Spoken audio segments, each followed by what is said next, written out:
So another note about phone interviews, just because it's on the phone doesn't mean they're not going to ask you tough questions. So I want to share a little story that I experienced when I was interviewing with Google.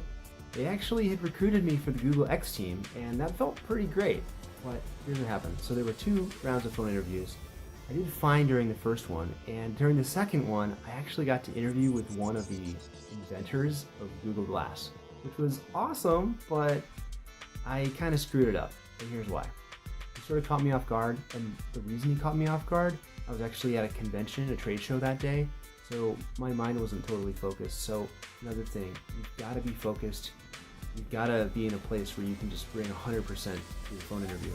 So he asked me a very open-ended kind of a problem-solving question, giving me something that was wrong with the test setup, and it was pretty much like 20 questions for me to ask him things like, okay, so what was different? Was it was the power profile different? Was there anything wrong with visually with the phone? Was there something wrong? Can I check the code? Is there anything like that? I forgot a very, very central part of the architecture of a smartphone, which is something in the software. I hadn't fully explored that avenue, and it sounds stupid thinking about it now, like Google, they're a software company, but for whatever reason I forgot. And he was really looking for a very deep, very specific analysis. So my message to you is, don't assume they're not going to ask you hard questions during the phone interview. They very well might.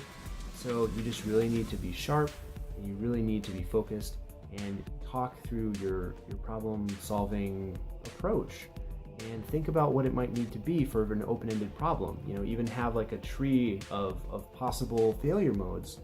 That can be very helpful that you can just refer to during the phone interview. You just don't want to be caught with your mouth open and just saying, I don't know, I give up. So don't do what I did with Google, especially if you have an interview with them.